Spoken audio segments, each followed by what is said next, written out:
Welcome back to my channel.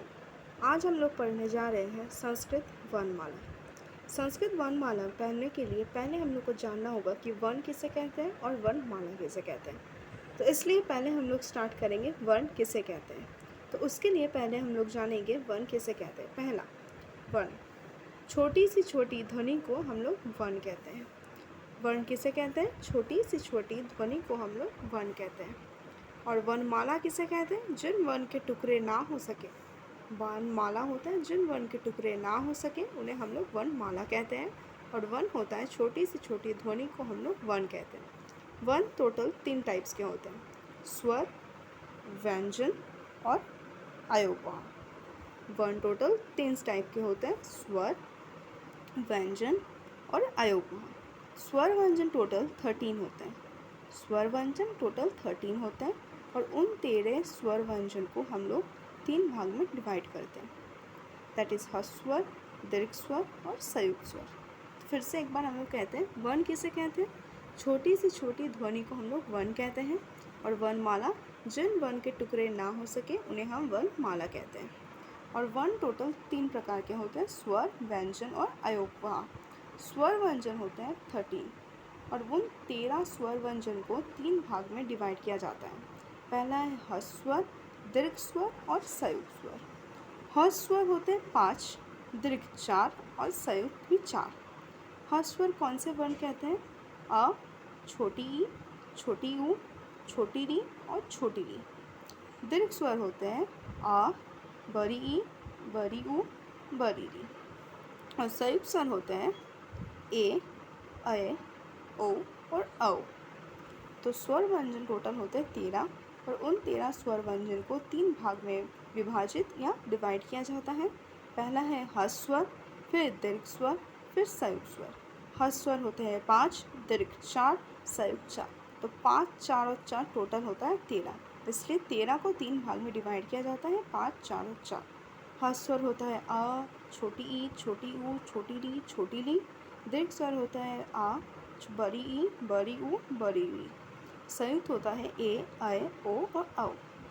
फिर आते हैं हम लोग व्यंजन वर्ण में। या व्यंजन वर्ण टोटल होता है 33 और इन 33 को 3 भाग में विभाजित किया जाता है या डिवाइड किया जाता है। तो व्यंजन वर्ण टोटल होते हैं 33 और 33 को 3 भाग में डिवाइड किया जाता है। पहला क्या है? स्पर्श, दूसरा अंतस्थ, फिर ऊष्मा। स्पर्श है क से लेकर म तक। कल के लेसन में या कल की वीडियो में आप देख पाओगे कि क से लेकर म तक उसे क्या क्या कहते हैं, मैंने दिया हुआ है। पहला कहते हैं क वर्ग, फिर आता है हम लोग का च वर्ग, त वर्ग, ट वर्ग और प वर्ग। और स्पर्श व्यंजन 25 होते हैं क से लेकर म तक, जो मैंने अभी कहा ये आप लोग पिछले वीडियो में देख सकते हैं, उसका डिस्क्रिप्शन लिंक नीचे दिया होगा। स्पर्श व्यंजन क वर्ग, च वर्ग, ठ वर्ग, त वर्ग और प वर्ग में होता है। फिर आता है अंतस्थ व्यंजन या अंतस्थ, जो हम लोग कहते हैं अंश वर्ण, य, र, ल और ब।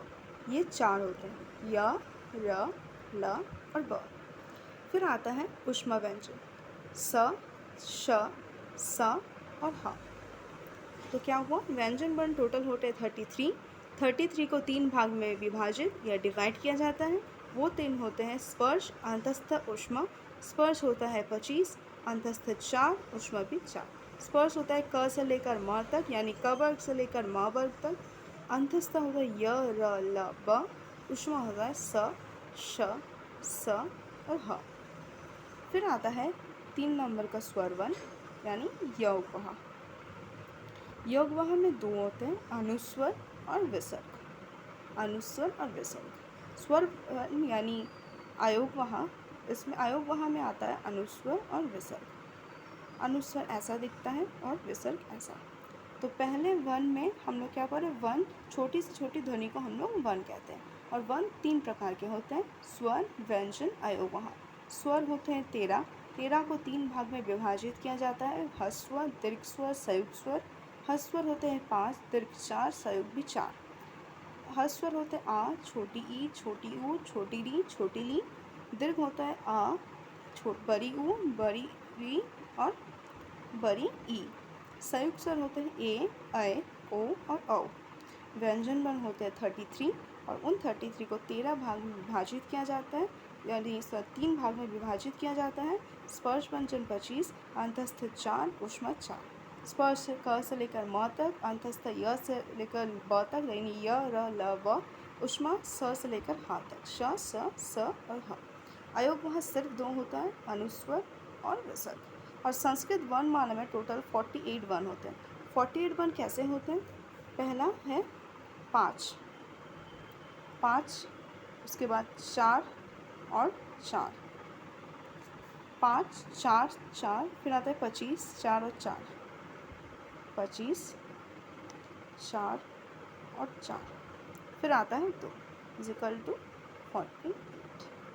तो संस्कृत वर्णमाला में टोटल 48 वर्ण होते हैं। ये जानना ज़रूरी है कि टोटल कितने वर्ण होते हैं, दैट इज़ 48। तो वर्ण किसे कहते हैं? आई गेस आप लोग को समझ आ चुका होगा। और वर्ण के 3 प्रकार होते हैं, स्वर, व्यंजन, अयोग वहाँ। और स्वर 13 को 3 भाग में विभाजित किया जाता है, व्यंजन 33 को 3 भाग में, और अयोग वहाँ सिर्फ 2 होता है। और टोटल 48 संस्कृत वर्णमाला में वर्ण होते हैं। अब हम लोग पढ़ने जा रहे हैं संस्कृत व्यंजन। अब संस्कृत व्यंजन किसे कहते हैं? जब 2 व्यंजन बिना स्वर के मिलकर एक वर्ण बन जाते हैं तब उसे हम लोग संस्कृत व्यंजन कहते हैं। जब 2 व्यंजन बिना स्वर के, स्वर मतलब अभी हम लोग ने पढ़ा दैट इज ह्रस्व, दीर्घ स्वर और हम लोग का संयुक्त स्वर, उनके बिना जब मिलकर एक वर्ण बन जाता है तब उसे हम संयुक्त व्यंजन कहते हैं। जैसे त प्लस र, त प्लस र आता है त्र, प प्लस र आता है प्र, और क प्लस श आता है श। त प्लस र त्र, प प्लस र प्र, क प्लस श कक्षा। उनके एग्जाम्पल देखिए। श के मोक्ष, अक्षर, परीक्षा, मोक्ष, अक्षर, परीक्षा। इसमें देखिए मोक्ष अक्षर में भी और परीक्षा में भी। फिर आता है त्र, त्रिशूल, सर्वत्र, पत्र। त्रिशूल में भी त्र, सर्वत्र में भी त, पत्र में भी त्र। फिर आता है प्र, प्रणाम, प्रक्रिया और प्रथम। इन सब में प्र, श, त्र, प्र। त प्लस र त्र, प प्लस र प्र, और क प्लस श। इसे हम संस्कृत व्यंजन कहते हैं। जब 2 व्यंजन बिना स्वर के मिलकर एक वर्ण कहते हैं तब उसे हम संयुक्त व्यंजन कहते हैं। अब आते हैं हम लोग वर्ण विच्छेद में। अब वर्ण विच्छेद संस्कृत वर्णमाला में बहुत ज़रूरी होता है। एक वर्ण को आप कैसे बनाओगे या एक वर्ण को विच्छेद में कैसा बनेगा वो देखना ज़रूरी होता है। पहला आता है वर्ण को अलग अलग करके लिखने को वर्ण विच्छेद कहा जाता है। वर्ण को अलग अलग करके लिखने को वर्ण विच्छेद कहा जाता है। पहले जैसे क म ल, उसे हम डिवाइड कर चुके हैं क म ल और म में। क म ल म, क के बगल में कोई भी अकारांत नहीं है, इसलिए क अ उसका प्रोनाउंसिएशन आता है क म ल, क अ, इसलिए क अ म अलम, म आ, इसलिए अ और ल आम, क्योंकि म के नीचे विसर्ग है इसलिए आम। फिर आता है माता, म आ, आकार है इसलिए इसको अकारांत शब्द कहते हैं। अकारांत में इसलिए हम लोग को अ देना ज़रूरी होता है। म आ त अ, ये हो गया माता।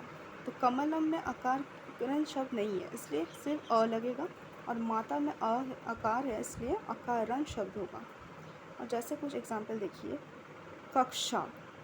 अब श को पहले हम लोग डिवाइड करेंगे। श को हम लोग कैसे लिखते हैं? कक्षा, क प्लस अ, क्योंकि ये इसमें आकार नहीं है इसलिए अकारांत नहीं होगा, सिर्फ अ लगेगा। आ श, क प्लस श प्लस अ, ये हो गया कक्षा। अब देखिए बालिका, ब में आकार है, अकारांत है इसलिए ब प्लस अ प्लस ली कैसे होगा? बड़ी या छोटी ली? छोटी ली का। इसमें छोटी इसलिए हाँ क्योंकि उसमें बाल ली है, ई दीर्घ नहीं है इसलिए छोटी ई। अगर दीर्घ होता तो बड़ी ई होता। माता, इसमें क्या होगा? माँ ती, माँ है माँ ती, इसमें भी छोटी ई है इसलिए हंस दीर्घ नहीं होगा। फिर आता है ब धू, ब अ, इसमें अकारांत नहीं है इसलिए ब धू। अगर छोटी ई तभी होगा जब छोटी ई तब होगा जब इसमें कोई दीर्घ नहीं होगा। अगर ल में दीर्घ होता तो इसमें बड़ी ई होता, दीर्घ नहीं है इसलिए छोटी ई। और देखिए अगर किसी शब्द के लास्ट में प्रोनाउंस में यह आ आता है तो ये अकारांत कहता है, अगर ओ आता है तो इसे अकारांत कहते हैं। Thank you for watching this video, hope you liked it.